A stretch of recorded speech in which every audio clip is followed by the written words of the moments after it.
ท่านฮู้บ่ว่าเกษตรติดพันถึงชีวิตของท่านเพราะเกษตรหมายถึงการผลิตอาหารเพื่อตอบสนองให้กับคนเฮาทุกคนในปัจจุบันแล้วถ้าขาดอาหารคนเฮาก็บ่สามารถที่จะดำรงชีวิตอยู่ต่อไปได้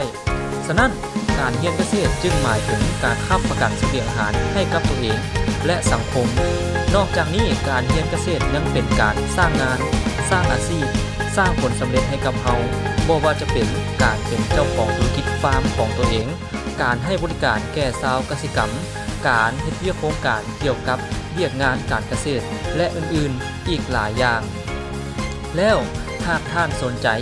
เรียนเกษตรคณะเกษตรศาสตร์เป็นอีกสถานที่การศึกษาหนึ่งที่ท่านสามารถตัดสินใจเลือกมาเรียนได้เพราะที่นี่จะมีทุกอย่างเกี่ยวกับการเกษตรที่ท่านสามารถเลือกสายการเรียนที่ท่านมักบ่ว่าจะเป็นสายการเลี้ยงสัตว์ที่เป็นการนำเสนอเกี่ยวกับการเลี้ยงสัตว์เศรษฐกิจต่างๆบ่ว่าจะเป็นการเลี้ยงงัวการเลี้ยงแบะการเลี้ยงหมูการเลี้ยงเป็ดการเลี้ยงไก่และอื่นๆโดยจะเน้นเรียนรู้เกี่ยวกับการจัดการฟาร์มโภชนาการอาหารสัตว์พืชอาหารสัตว์การปรับปรุงพันธุ์สัตว์การป้องกันพยาธิที่เกิดขึ้นกับสัตว์และอื่นๆอีกหลายอย่างที่มีความจำเป็นเกี่ยวกับการเลี้ยงสัตว์ซึ่งการเรียนแม้นจะเรียนทฤษฎีควบคู่ไปพร้อมกับการปฏิบัติภาคตัวจริงเช่น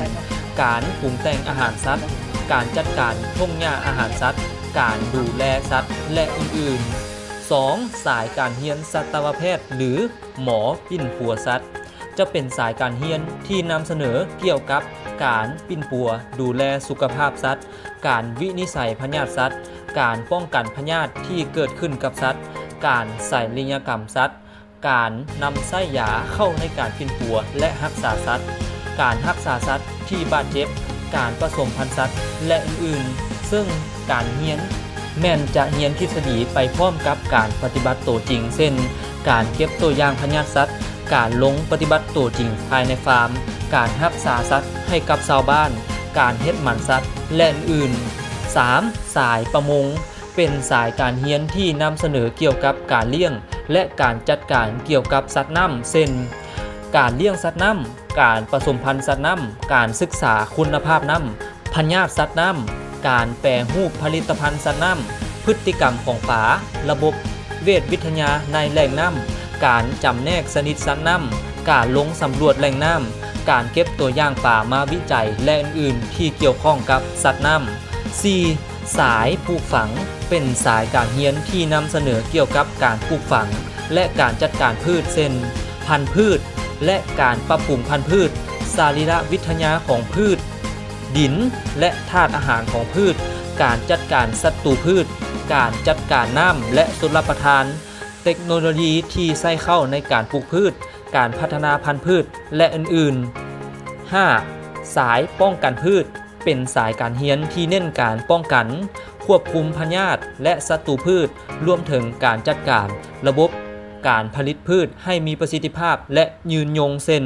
ศึกษาเกี่ยวกับแมงไม้ที่เป็นประโยชน์และเป็นศัตรูพืชศึกษาพยาธิพืชที่เกิดจากเชื้อพยาธิต่างๆศึกษาเกี่ยวกับวัชพืช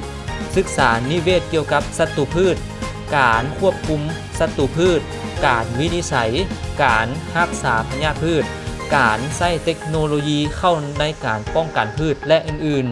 ๆ 6. สายการเรียนเศรษฐกิจชนบทและเทคโนโลยีอาหารเศรษฐกิจชนบทจะเป็นการเรียนรู้เกี่ยวกับเศรษฐกิจกสิกรรมนโยบายกสิกรรมการประเมินโครงการการพัฒนาสินเชื่อชนบทต้องโซ่ผลิตภัณฑ์กสิกรรมบัญชีธุรกิจเกษตรการตลาดสากลและอื่นๆเทคโนโลยีอาหารจะเป็นการเรียนรู้เกี่ยวกับการแปรรูปผลิตภัณฑ์อาหารเช่นเรียนรู้เกี่ยวกับจุลินทรีย์ในอาหารชีวเคมีอาหารการแปรรูปอาหารโภชนาการอาหารการควบคุมคุณภาพอาหารการกวดกาและยั่งยืนผลิตภัณฑ์อาหารการพัฒนาสูตรอาหารการค้นคว้าวิจัยเกี่ยวกับเทคโนโลยีอาหารทั้งหมดนี้เป็นสายการเรียนต่างๆซึ่งถ้าหากท่านสนใจท่านสามารถสมัครเข้ามาเรียนได้ผ่านทางมหาวิทยาลัยแห่งชาติลาวเพราะการเรียนเกษตรจะสร้างอาชีพเพื่ออนาคตของท่าน